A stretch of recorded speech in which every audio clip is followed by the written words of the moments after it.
It's got Mhm. it has the priestly blessing embedded in it, and it's by a composer or cantor named Lisa Levine. You may know of her. And this is just a song that's been speaking to me as we are building community across the the world, Jewish, and we're all coming together here from Connecticut and Florida and Colorado and wherever everybody is. The words that Lisa took and put together are Ruach Elohim, may God's Spirit be with you, keep you safe from harm. May the love of God be your shelter from every storm.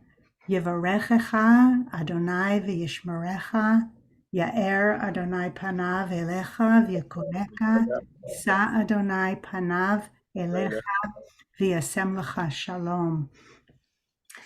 Ruach Elohim, may God bless you and keep you, bring you to the light and safe from harm. Here's the clincher. May the love of friends be your shelter from every storm. Yiv, and the melody goes like this, and I'll play it for you, and then my husband can take over.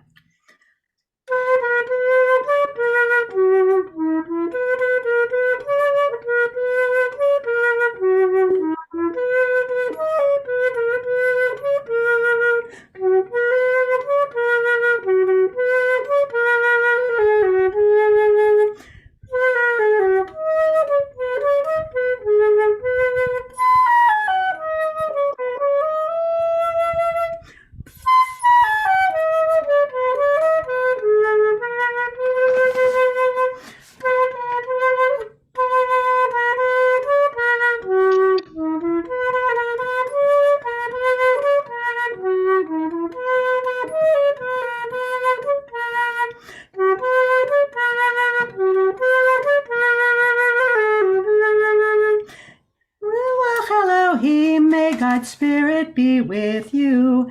Ruach Elohim, keep you safe from harm. May the love of God be your shelter from every storm. Yivarechecha Adonai v'yishmerecha, Ya'er Adonai panav elecha v'yichuneka, Yisa Adonai panav elecha v'yasem lecha shalom. Ruach Elohim, may God bless you and keep you, bring you to the light and safe from harm. May the love of friends be your shelter from every storm.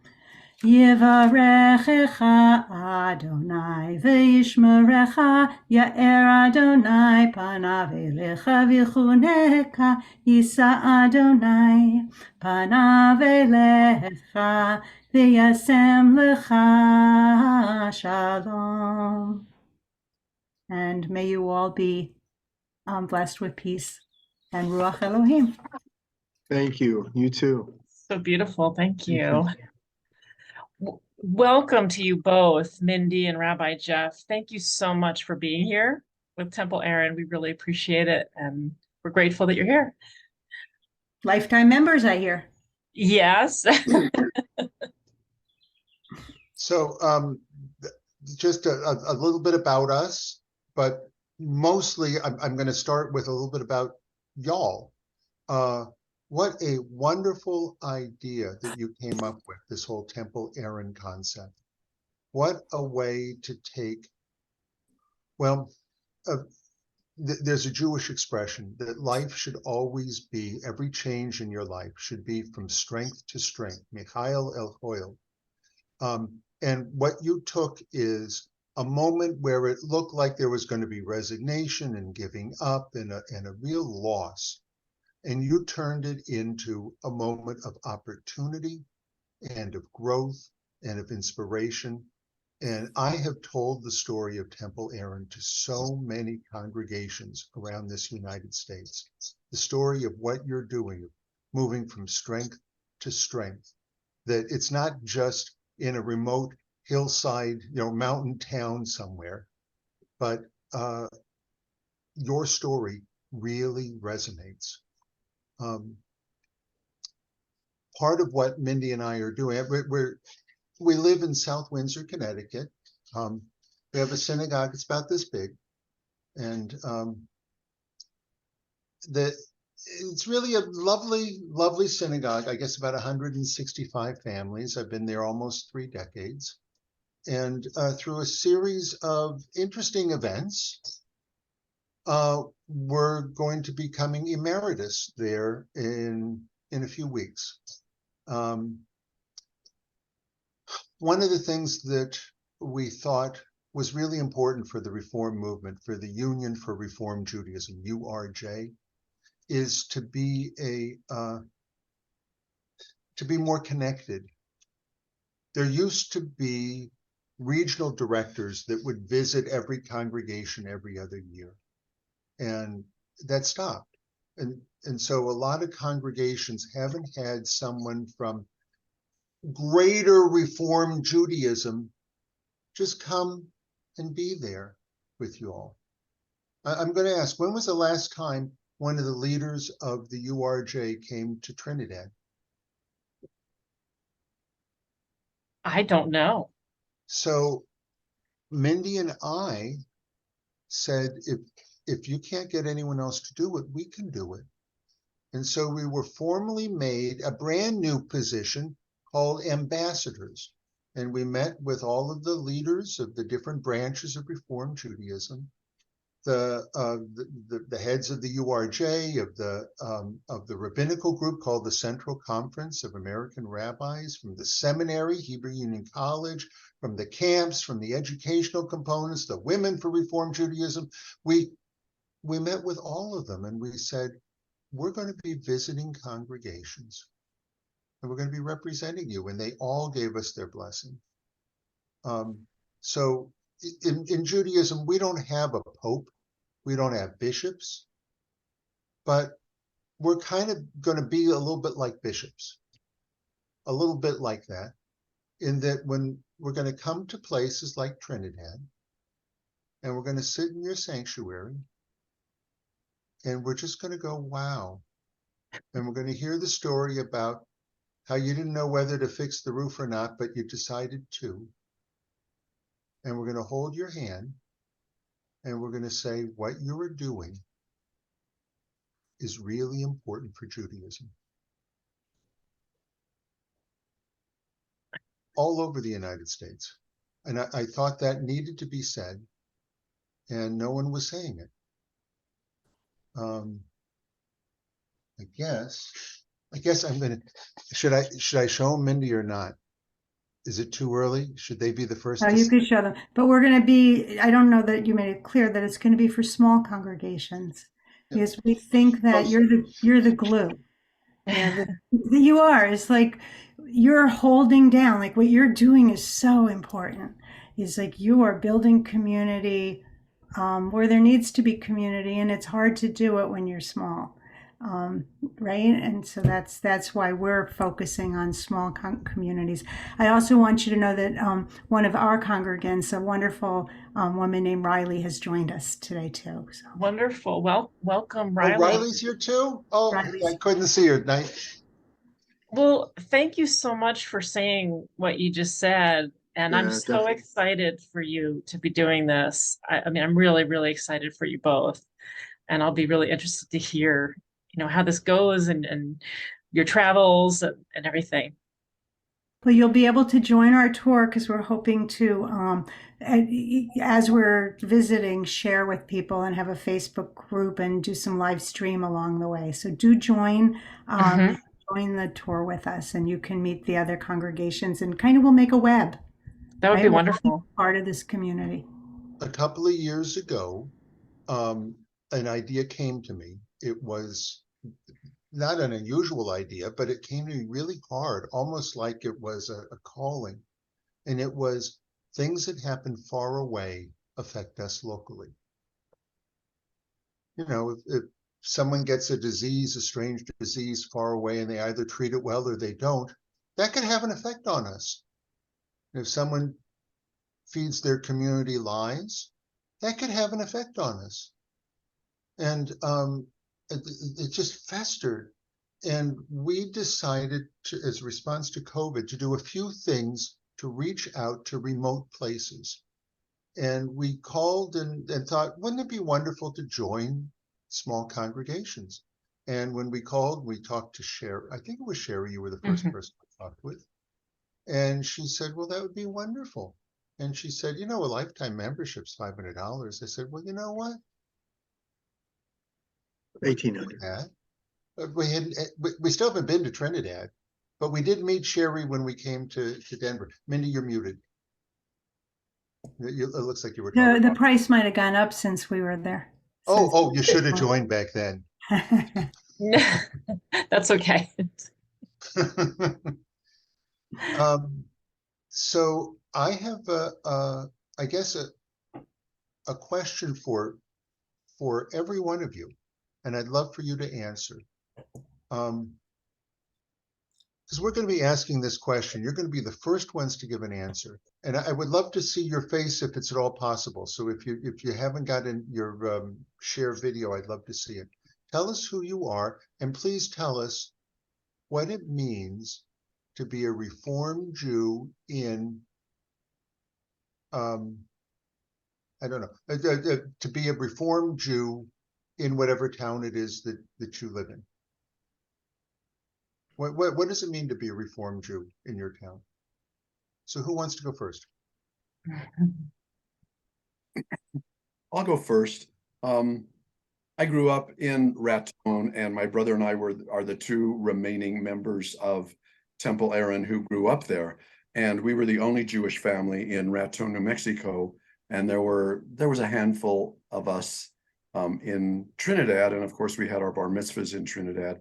And to have grown up as a Reformed Jew in Raton, with my family making a dedicated and concerted effort to have us as Jews, when 80% of the town was Catholic, was unusual. And sometimes it was embarrassing. Sometimes it was, I didn't want it to be known.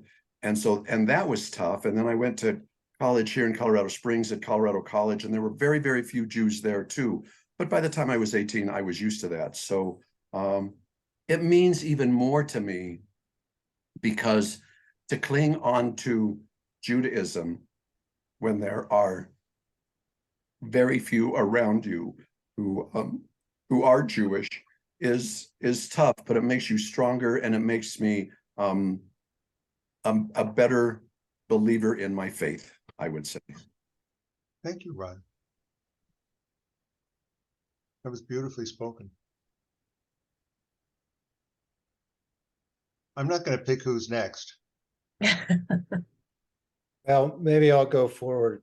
My name is Kim Grant, and I live in Denver with my wife, who grew up here. And I guess officially I'm a conservative Jew, but when we first got married, we were living in Topeka, and Temple Beth Shalom was the Reformed congregation that we were members of, and it was the only game in town. So, you know, it met people where they are. Was that Rabbi Larry? Larry, his last name started with a K. It was a long time ago. And then I moved to Denver over 30 years ago, and I'm a member of Congregation Rodef Shalom, but I always wanted to have a second shul, and I never thought it would be 3 hours away, but it is. And so, you know, I'm proud to be a part of that community in Trinidad, even though I don't live there, and I'm proud to be, you know, a Reformed Jew. And this is also a preservation project for me professionally. So it means all those things, and it's very, very special.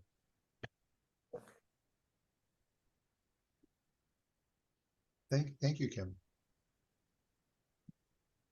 Could I just add one more thing? When we were growing up, we had a lot of people from Cincinnati, from the Hebrew Union College, the the UAHC, and the HU. I can't remember what the initials are, but and we had Sylvan Schwartzman and Jacob Rader and lots from Cincinnati who would come to us. So we had, at that time, we felt the cream of the crop visiting Temple Aaron, in Trinidad, and they always remarked how beautiful it was, and they loved coming there. And we didn't realize how special it was to have them coming to us from Cincinnati, Ohio. Well, I am neither of those rabbis, but at least I'm accompanied by Mindy, which helps out an awful lot. I'm plenty likable, but she's really amazing. So I'm finding that you all are very bashful, except for Ron. I'll jump in there. Yeah, I honestly, I don't identify as Reform, conservative, Orthodox. I just identify as Jewish. I grew up being born in Israel, immigrated to Philadelphia, grew up in Northeast Philly for a few years, where all the high holiday services, schools were closed, businesses were closed in Northeast Philly because there was such a predominance of Jewish families. Then I was in third grade. We moved to a small town called. Many years, not anymore. I was in third grade. We moved to a small town in Zanesville, Ohio, where I was the only Jewish person in school. That's not far from Columbus, right? It's 65 miles southeast of Columbus, right? Yeah, my boy went to school there, not all that far from Zanesville. Yeah, and there, when I was in third grade, our class, we were all required to stand and pray to Jesus Christ every morning. And I was like, I'm sorry for my French, but what the hell is this? This is not, this is foreign to me. And I just refused to stand. I was in the principal's office more times I care to share because of my Jewishness. And I got the crap beat out of me in the back of a school bus more times than I'd share because I was Jewish. And, seeing all the, I'll just say, crap that's out there in this world as far as people taking sides and the division that's going on there and what's happening, anti-Semitism and just a lot of isms. I'm delighted to be part of this group. So I'm just glad to do what I can to keep a tiny little light going. And I hope our collective light just gets brighter throughout the planet, because this planet needs it. It needs our light to get brighter. Thank you, Neil. What's it mean to be a Reformed Jew where you're at?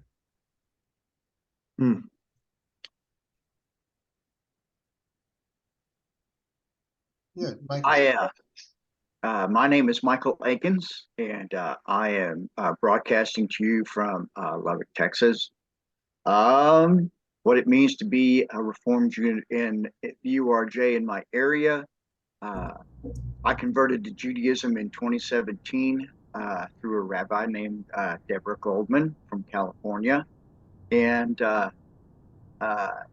the only synagogue in Lubbock, Texas was a Reformed synagogue. It was very modern in its style and its construction. And that's what I sort of grew up with until in late 2017 when I saw Temple Aaron for the very first time.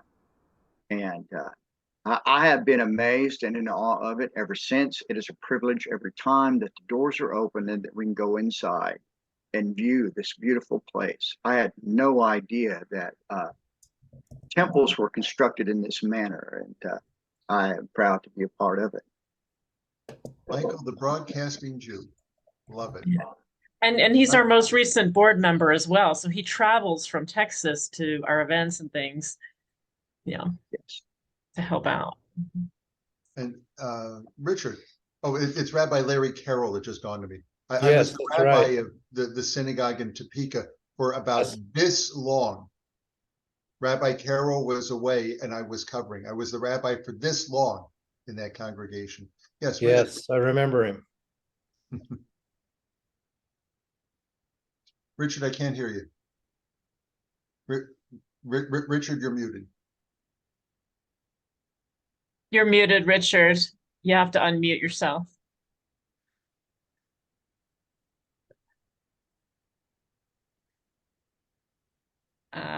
I can't unmute you. You have to. Okay. Can you hear me now? Yes. Okay. I grew up a conservative Jew.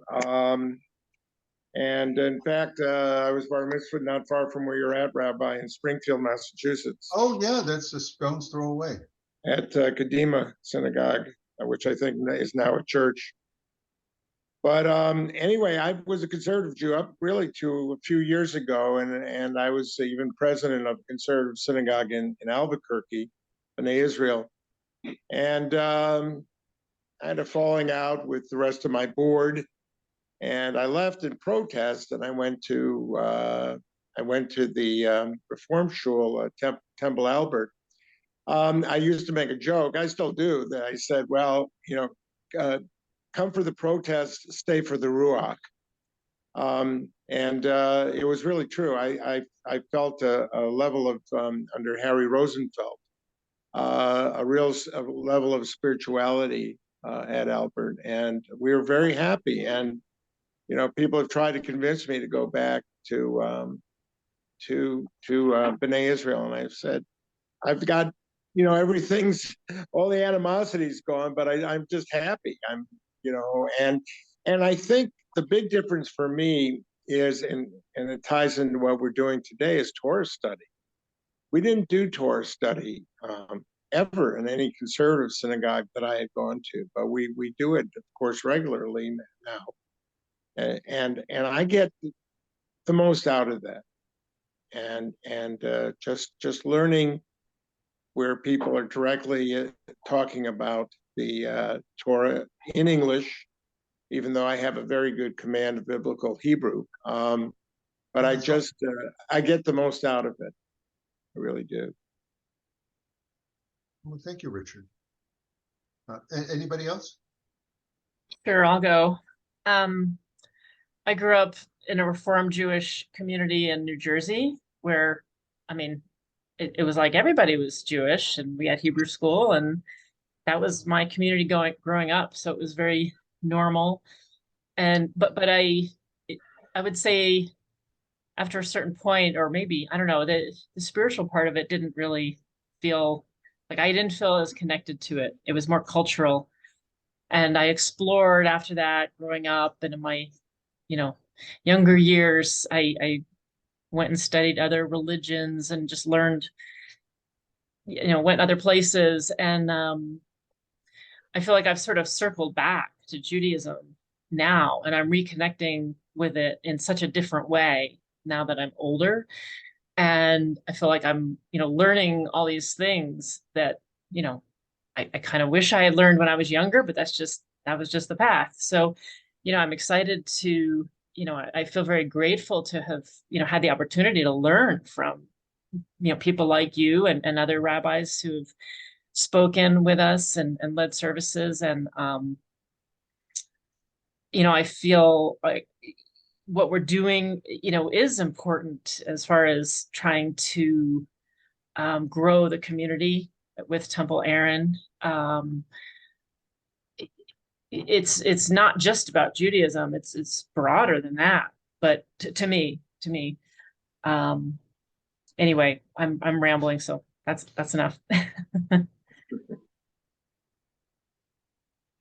I'm going to encourage Leona, Chuck, Nancy, Donna, Yashim, and Leslie and Jeff and Marianne to share what it means to be a Reformed Jew. But after a couple of seconds of not saying anything, I'm going to go on. I grew up in Brooklyn, New York, and being Jewish there was living in a Jewish neighborhood.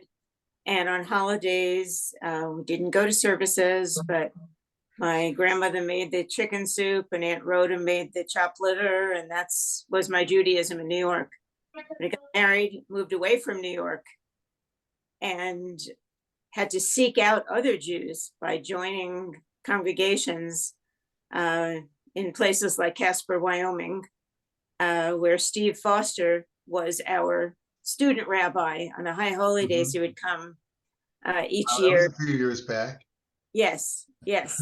he and Joyce stayed with us, and then he became the rabbi at Temple Emmanuel. And anyway, what I enjoy most now is, you were talking about going to small congregations. I like the closeness of a small congregation. And my favorite thing, once a month, John and I go to a place called Shalom House, which used to be all Jewish, but when HUD took it over, now it's open to everyone.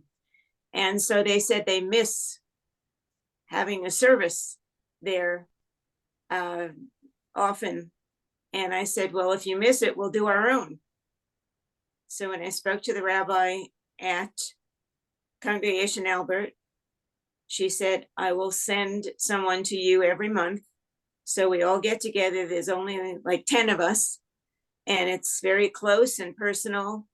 And we get different rabbis and cantors each month coming to do a little service. They ask what they should do. Whatever you want. Some have done 10 minutes, some have done an hour and 10 minutes. And it's wonderful. I look forward to that and enjoy it, and enjoy the interaction and the closeness with other Jewish people. Sweet. Love it.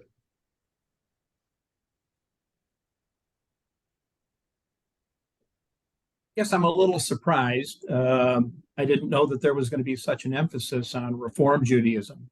Nancy and I are conservative Jews. We're part of a congregation in Elgin, Illinois that has been in existence for over 130 years in Elgin. In fact, our synagogue is the first one west of Cook County that was established in the state of Illinois.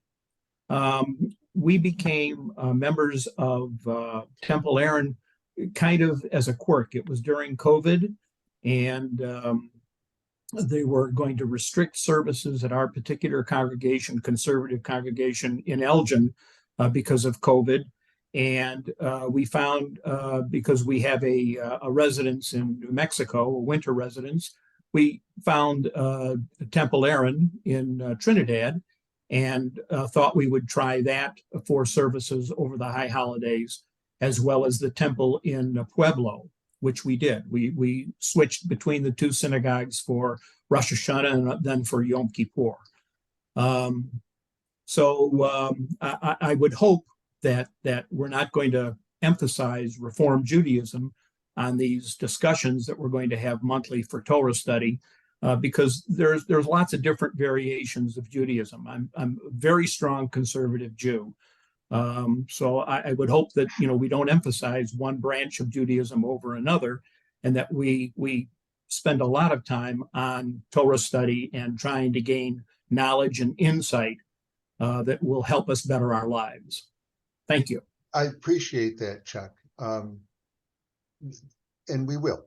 I mean, my view is the difference between Reform Judaism and conservative Judaism is sort of like the difference between Coke and Pepsi.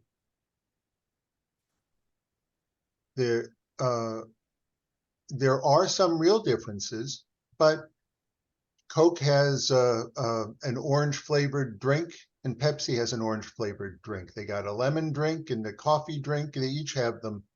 The Reform movement has a camp system. The conservative movement has a camp system. We got a seminary. We got a seminary. We got a women's group. We got a women's group. But the differences of theology aren't so huge. And I would hope that sometime in the near future, there'd be a whole lot more interaction. My boy is just finished his first year of rabbinical school at Hebrew Union College, which is the Reformed Seminary. And he studies with a number of rabbinic students from the conservative seminaries and from the Orthodox seminaries. And I have a lot of faith that, I'm coming as a Reformed Jew, and I'm coming with the blessing of the Union for Reform Judaism. And y'all are members of it. That's how we got connected.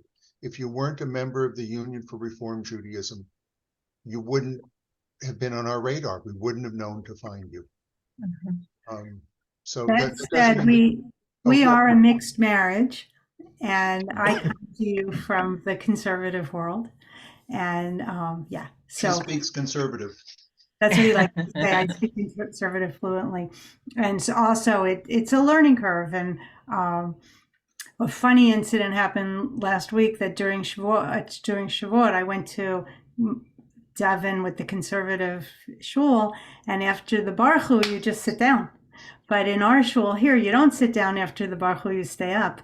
But it was in my head that morning. I had sat down right after the Baruch Hu. And so when I sat down that night, right after the Baruch Hu, because it was in my head, so did half the congregation. So it was kind of funny seeing half of them followed me and half of them stayed up.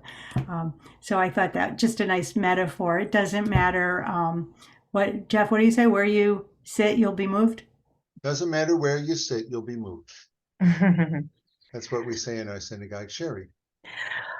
I was just going to say, kind of addressing what Chuck said as well. One of the things that I love about the Temple Aaron congregation is how diverse it is. We have, even though, yes, we are a member of URJ, but we have a real diverse group of people who participate. And I just love that about Temple Aaron. So that includes Reform, Conservative. We have some Orthodox as well. So you get that, especially in a small congregation. There's no place to hide. Right. I'm Donna Medina, and I'm Orthodox. So I've been Orthodox for a long time. And I enjoyed Temple Aaron because it was on the road of the Santa Fe Trail where my parents came from. We've been in the Jewish community a long, long time. And I'm involved with the Cantor Society and with music, with the Colorado Hebrew Chorale, and I'm concerned about saving Temple Aaron. So I'm a part of it in that sense. That's wonderful. Thank you, Don. I'm going to come back to you in a moment. Everyone else, this is your moment. If you're going to chime in, Nancy, Yashim, Leslie, or Jeff, or Marianne, or even Riley. Okay, I'm Leslie. I'll chime in.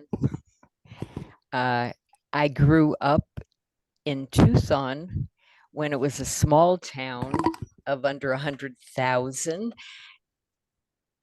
And we had one Orthodox shul, one conservative, and one Reform.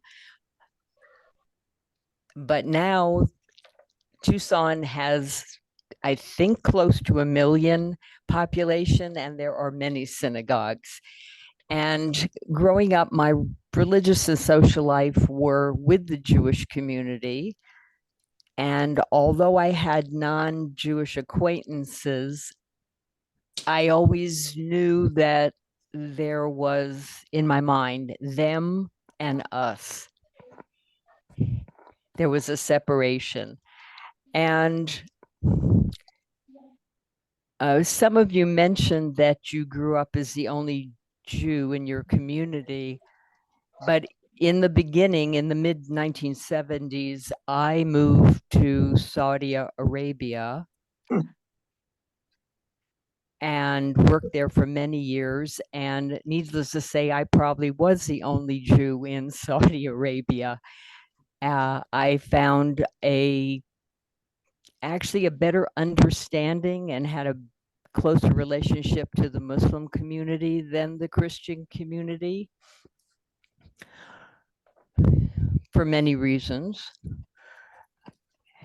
And that's it. And I am now on the board and have been on the board at Or Shalom for many years. The synagogue was established in the, let's say, 1980, a year or two before.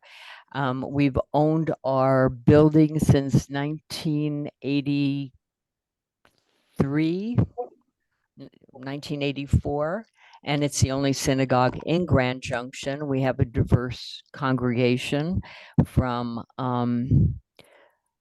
a woman who's head of the Atheist Society in Grand Junction to congregants who are very Orthodox. That's it. Thank you, Leslie. So I'm going to dive in. The Torah portion is Baha'alotcha. The Haftarah is what I'm going to focus on. The Torah portion starts with how we're to make a menorah. And it says it's to be hammered of gold from the base all the way up to the flowery parts at the end, 7 branches. It's going to be the Ner Tamid, the eternal light. And I preach that it has 7 branches. Not that I got this from other rabbis, but it's what I think is important because it marks the days of the week. Jews are the only people in the world to measure time in a 7-day unit that we call a week. It has no parallel to the moon or the rotation around the sun. It's a 7-day period. Why is it important to know when it is Monday?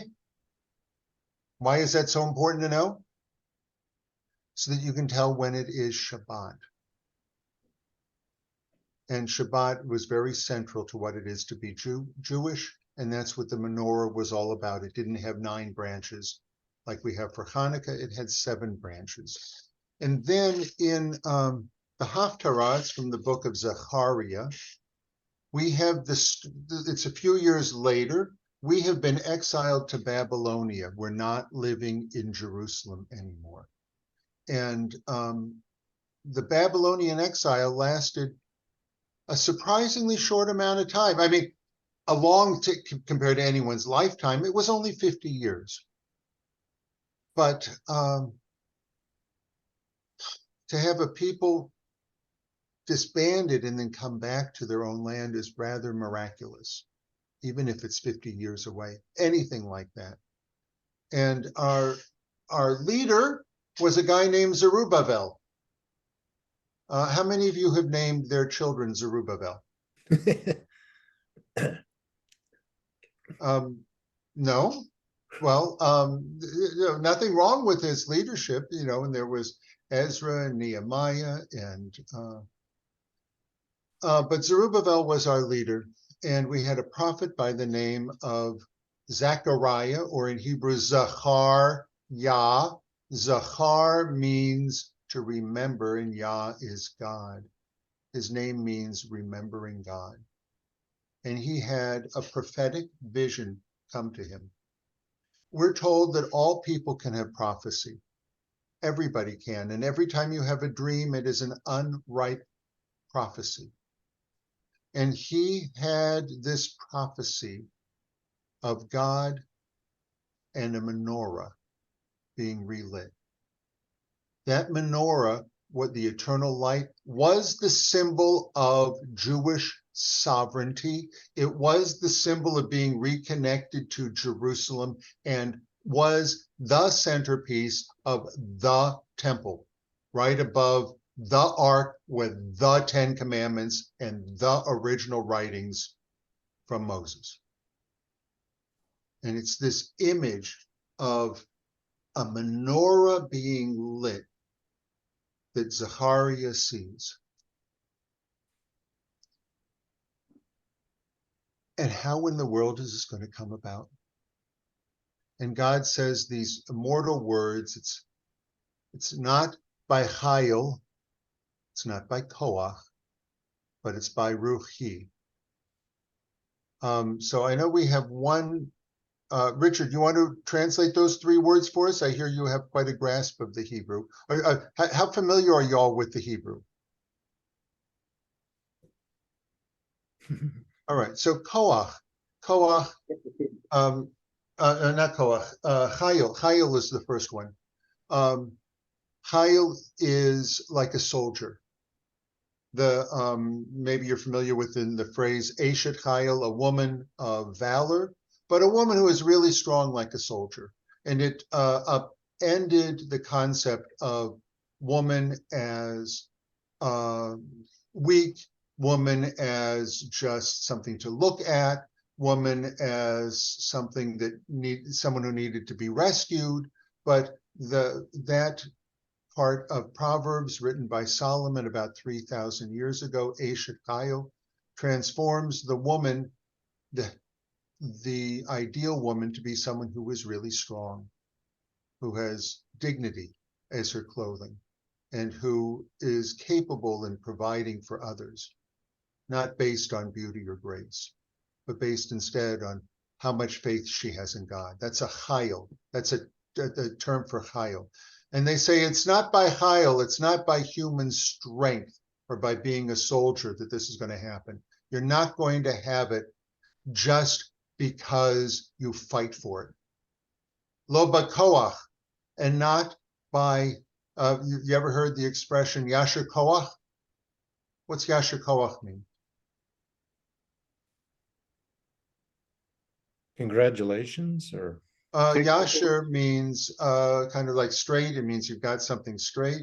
And koach means force, a very powerful fortitude, drive. It's not like physical strength. It's persistence. You yasher koach.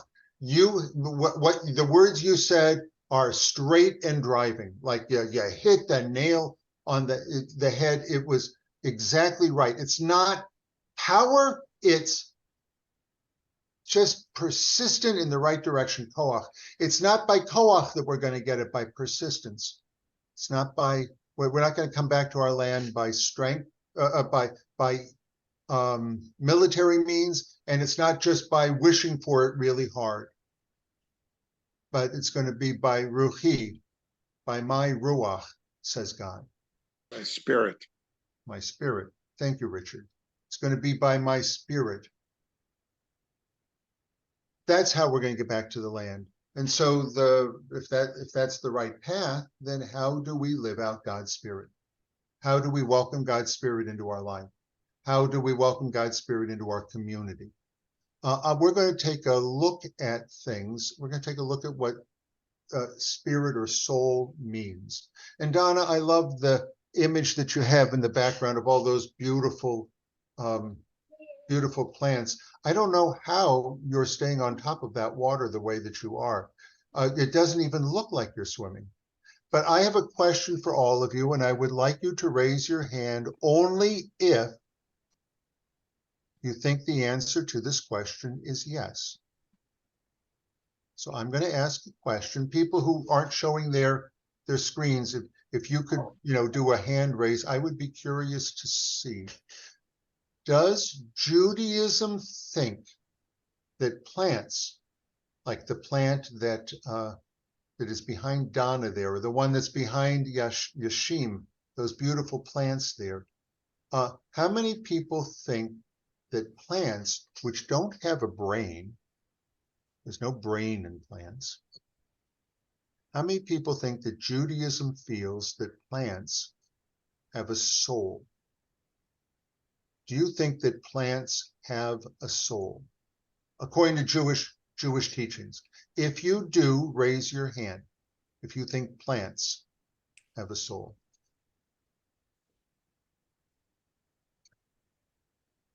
I got 2 or 3 people, and not too many people are very sure of it. 4 people, 4 maybes, 4.5 maybes. I guess if we have 2 halves, does that count as a whole? I don't know. So I'll tell you about souls and Jewish teachings about souls.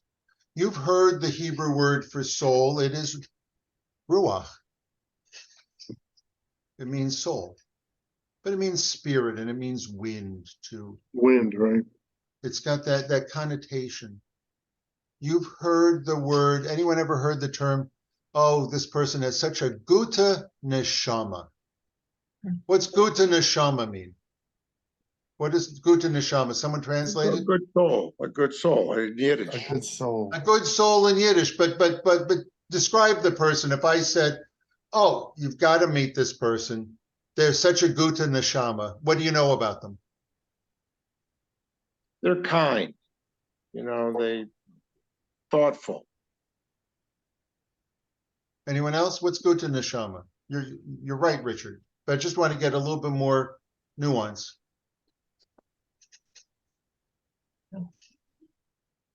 They're kind, they're ethical, they do the right thing, and they care about everyone. Cool. They're empathetic. Empathetic. Would some Good people also definition. describe that as an old soul? Could.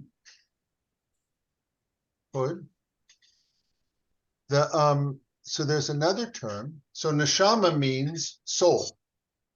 Nefesh, ruach means soul. Neshama means soul. They're different words. Ruach means soul. Neshama means soul. Right? Yeah. Anyone ever heard the term nefesh? What's nefesh? The land. Eretz is land.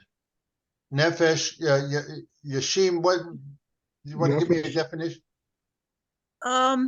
Actually, Rabbi, the only reason why I know these terms better is because I've been studying with the Santa Fe Chabad rabbi. We were reading the Tanya line by line. So there's Nefesh, Rucha. These are they're different levels of souls and different aspects of soul creation through the different worlds. And I believe, well, I don't know if I can say I believe, but the correctly, but they're just nefesh and ruah are different aspects of the soul, or maybe different evolved levels of the soul according to. You're really good at this, Yashim. For someone who didn't want to say anything about anything in the beginning, you made. I'm going to tell you what. If we were in a classroom, right, and we were in elementary school, and there was a bulletin board somewhere, or and everyone's name was on that bulletin board. After the name Yashim Turner, there will be a gold star because of your name. Thank you. I'm a tortured, not tortured soul, but I'm as a mystic. All my life, I've been trying to like delve into all these mysteries, but I haven't just stayed in one religion either. So I'm trying to keep it straight. But in the end, the older I get, more real it all feels. I don't know how you feel about that, but just feels that I have an inner understanding of how to connect with God. And Judaism gives me a real safe and a roadmap, spiritually. So I just feel safe as a mystic exploring it. If I Well, can. we're going to delve into some of the mystical aspects of our faith today. We're going to delve into it. Yashim, I can listen to you for a long time. So we got three different words. We got three different words for soul. We got ruach, we got neshama, and we got nefesh. According to our tradition, only human beings have a nefesh. That's the highest level. That's the one that's close to God. That's in the image of God. But others have an aspect of God. That concept of ruach and a puff of air, movement of air. You know, in the Psalms it says, let all that breathes, that has breath, praise God. We'll talk about that line in a little bit. But when you have breath, you are breathing in an aspect of God. Plants breathe. They have ruach. They have an aspect of soul, or the spirit of God. They grow. They interact with the world. They take in all of the things in the air and all of the things in the soil through the water, and it becomes them. Animals have a neshama, a higher level. They move, they have brains. Do they have free will? Well, do they make choices? Yeah. Animals have a neshama, yes, but only human beings have a nefesh. We're going to delve into some of the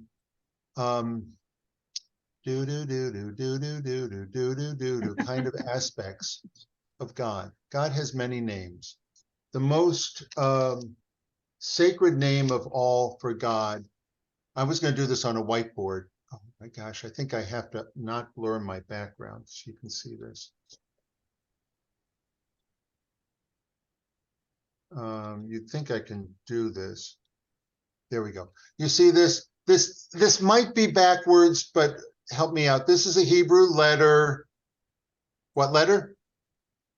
Say it if you can say it. What Hebrew letter is it? It's the small one. It's a yud. Got What it? are you showing us? I don't think you're showing. Look, I just see a box that looks like a Mem Sofit. Looks like a circle or a box. Well, this is Ah, there this we is a go. hay. There you go. Oh, there we go. okay. Okay, is this backwards to you? No, No. we're good. No. So this is a yud and this is a hay.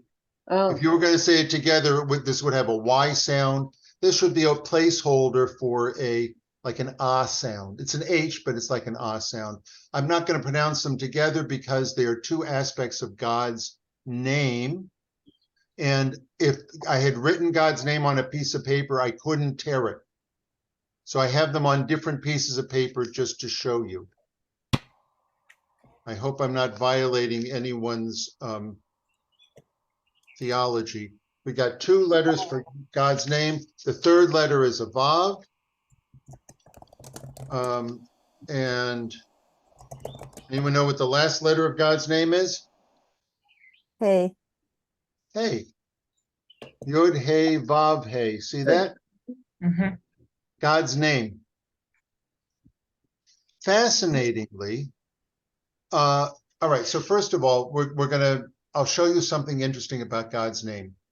The Torah, see the Yod, the Hey, the Vav, the Hey? Can you see that there? Mm-hmm. Mm-hmm.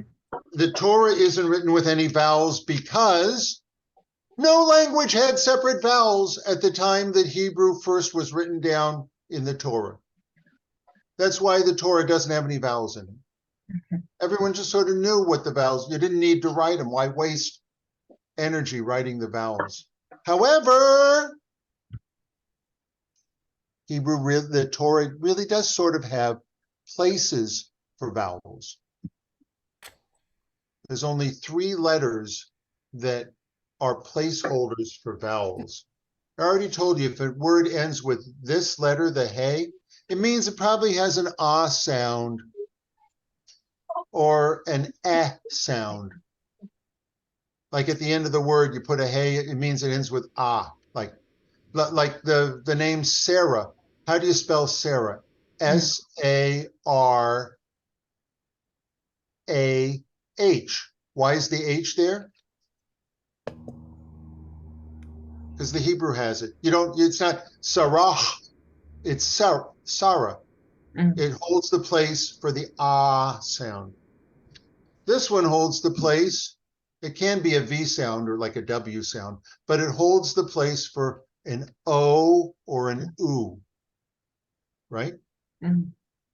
You know, there's an O or an U sound. How many of you know that this holds the place for an O or an U? Raise your hand if you know that. So I have some understanding as to what the Hebrew background is of people here. All right, so most people know that. So between these 3, oh, and this one holds the place for an E or an A sound. Okay. An E or an A. So between the 3, we have 3 holders of vowels. I want you to listen closely. I will demonstrate that vowels are like colors on a rainbow. You know how on a rainbow, where the green ends and the yellow begins isn't sort of clear, they sort of go right into the other? Oh, Michael, good for you. We got us a Vav there. Yeah, look at that. It doesn't work so good if you have a fake background. Yeah, put it closer to the camera, Michael. Yeah, no, good. I love it. Michael, you're right there. It's quite mysterious. You're great at this mysterious thing. Yeah, the rabbi's right. It's because of a background. When you have a background, it's hard to Right. see a secondary image. But go ahead. So colors, it's hard to differentiate between like yellow and green.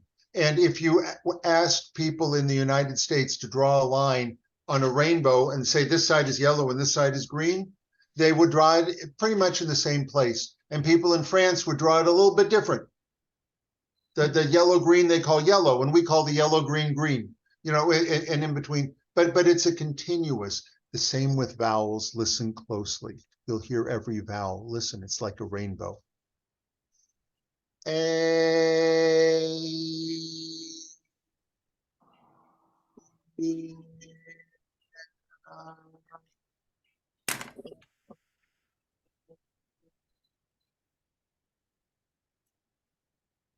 Did you hear the vowels? No, your sound went off.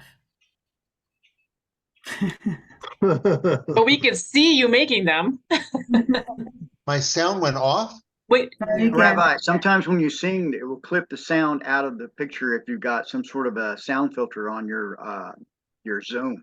But yeah, you started out and then it filtered you out. I try it once more. So I'll do A to E. Listen closely.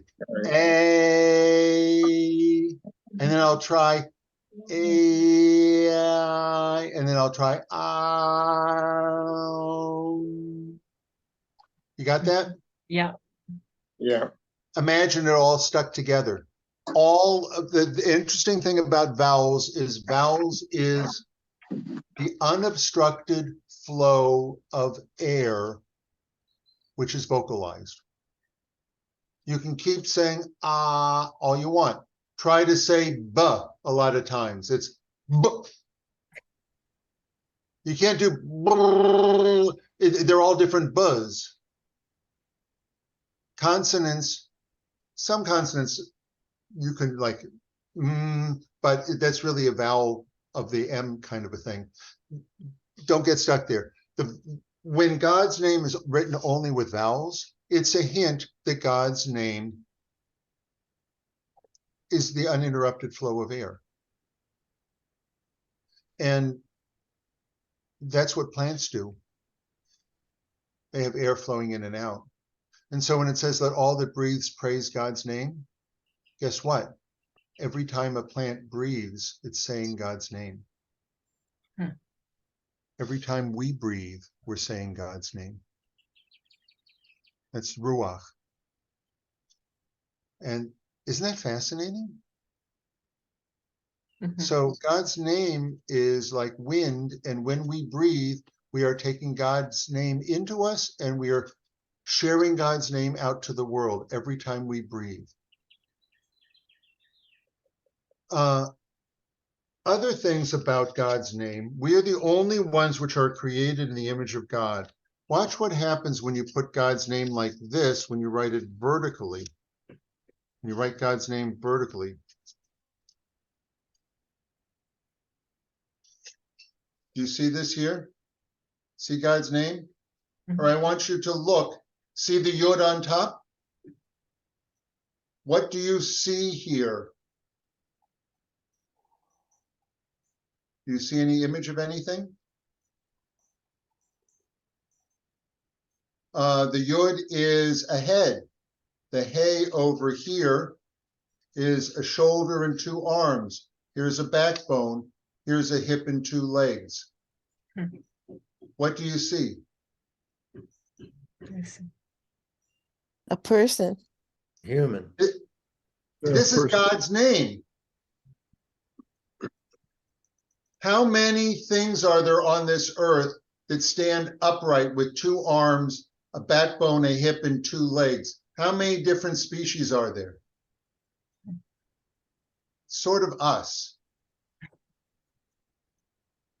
What does it mean to be created in God's image? And this is the name of God. What does that tell you?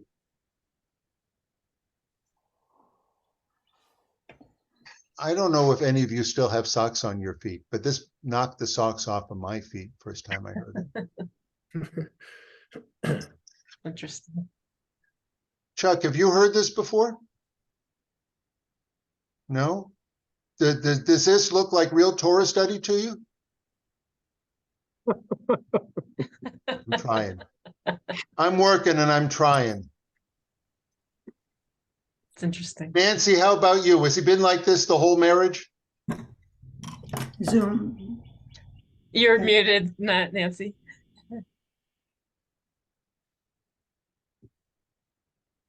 You're asking me to encapsulate 55 years? He's more complicated than that. Oh, all right. All right. What a beautiful answer. How many people think this is real Torah study that we're going into here? That this is real understanding of some of the Hebrew and some of the depth about it, not just on a basic level. Mm-hmm. All right, we're going to explore it a little bit more. It's relative. So this is what Ruhi, my spirit, means. God's spirit blowing and breathing. We're going to explore God's name a little bit.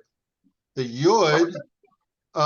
So if we were to count on the Aleph Bet, Aleph, Bet, Gimel, Daled, Hey, Vav, right? You know how we call them Arabic numerals? Before there were Arabic numerals, there were not numerals. So the numbers were the letters. So Aleph meant 1. Bet meant 2. Gimel meant 3. Daled meant 4. Which one means 5? Aleph, Bet, Gimel, Daled. Hey, Ron knows it. So I'm going to write that down. Hey is 5. Hey is 5. See, this is 5. Mm-hmm. Hey, Vav. Vav is 6. I would have done this on a whiteboard if I had it, but I'm doing it like this. You see, this is number 6. And we're going to keep going. Aleph, Bet, Gimel, Daled, Hey, Vav, Zion, Het, Tet. What's number 10? Yud. Very good. Very good. Yud is 10. So I'm now going to ask you to do the math. How much is, what number is Yud plus Hey plus Vav? How many are we up to? 21. Plus another Hey makes 26. 26, right? Mm-hmm. Got that? Yep. 26 is a sacred number Jewishly. It just is. It's God's name. It's a sacred number Jewishly. The mystics talk about it. The rabbis for years have talked about 26 is a very mystic number. I'm going to show you an equation in mathematics. Hey plus Hey is how much? 2 Heys is the same as 10. a Yud. So 2 Heys is like a Yud. Hold on to your seats for a little bit. What's the very first letter? Aleph. Aleph. There's an Aleph, right? I could draw the little line connecting it, but you could look at an Aleph as though it is a Yud and a Yud and a Vav. Do you see that? Mm-hmm. A Yud and a Yud and a Vav. This is the Vav. See, if I do the Vav sideways, it looks, a little bit, I don't know how to do it, but, and the Yud's on the side. So an Aleph could be thought of as number 1, but it also can be thought of as the number 10, 26. So God is 1.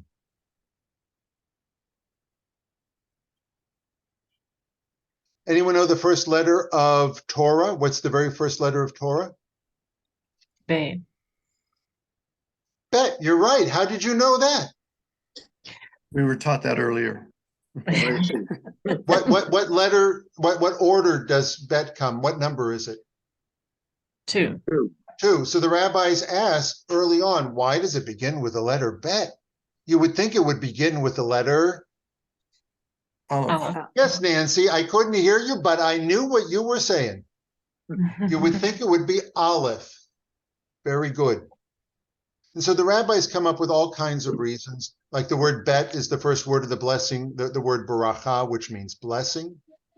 And Aleph is the first word of Aror, which means cursed. Other more mystical rabbis said, well, this is the second world that God built. This is world 2.0. The first world was built on love only, on mercy and on love only, and it didn't last. It needs to be built on justice. We're in world 2.0.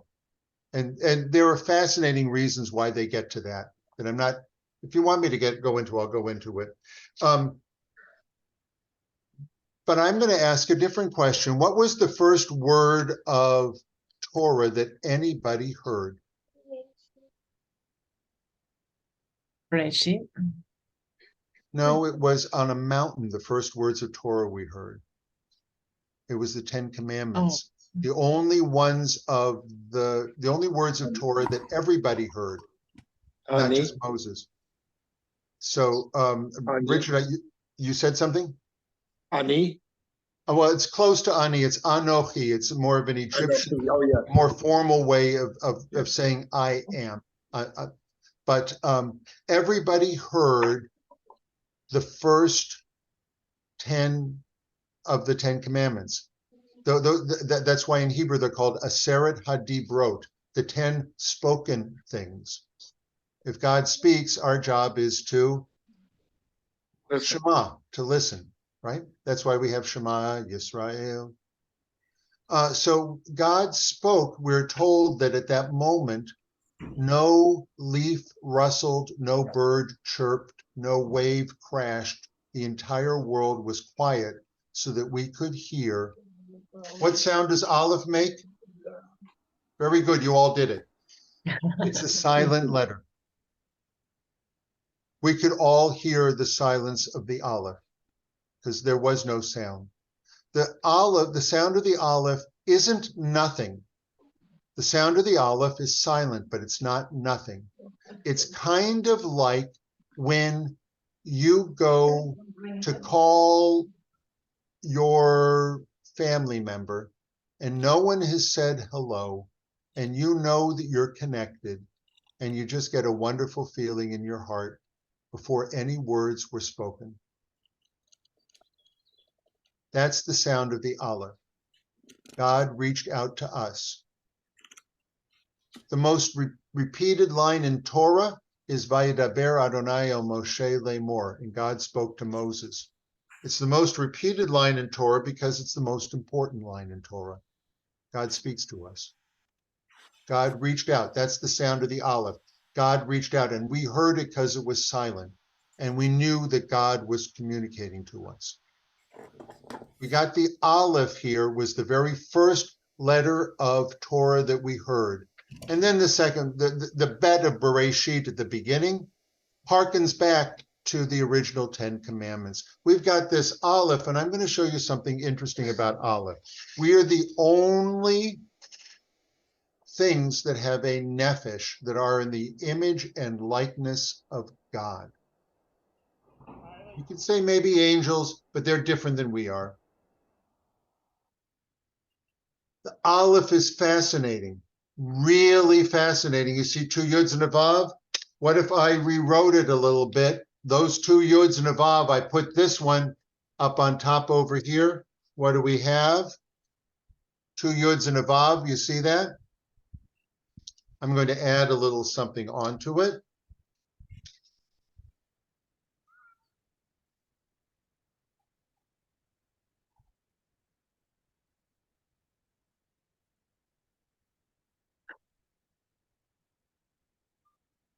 See 2 Yuds and a Vav?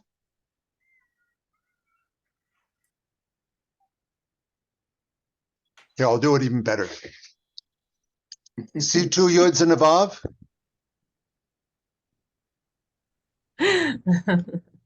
You see that? Smiley face. Well, yeah, but the smile isn't necessarily on it, but I put it on so you can see it. It's a face. It's a face. When you want to see God, look in people's faces. And you are what I call an observant Jew. If you can look in anybody's face and see that Aleph and see God and be reminded of Mount Sinai and be reminded that God is one and be reminded that even that person there is created in the image of God, you would be an observant Jew, and then treat them as though they are in the image of God. That's my Torah portion for today. And because you did the Haftarah, just sometimes people hear things differently, and I've got the music part. So I thought I would just chant a little of the Haftarah for you. Baruch atah Adonai Eloheinu melech haolam asher bachar b'nevi'im tovim v'ratza b'divreihem hanemarim be'emet vayam Vayomer Elai lemor Zeh davar Adonai El Zerubbabel lemor Lo b'chayil velo v'koach Ki im baruchi amar Adonai tzvaot Baruch atah Adonai Eloheinu melech haolam tzor Kol ha'olamim tzadik b'chol hadorot hayal hane'eman ha'omer v'oseh ha'medaber u'mekayem shekol devarav be'emet v'tzedek ne'eman atahu Adonai Eloheinu v'ne'eman nim dvarecha v'dvar achad midvarecha chol lo yashuv reikam ki el melech ne'eman v'rachaman atah Baruch atah Adonai ha'el ha'ne'eman b'chol devarav Rachem al Tzion ki veit chayenu u'amcha Yisrael toshia b'mehera v'yameinu Baruch atah Adonai bonei Yerushalayim Samcheinu Adonai Eloheinu b'divrei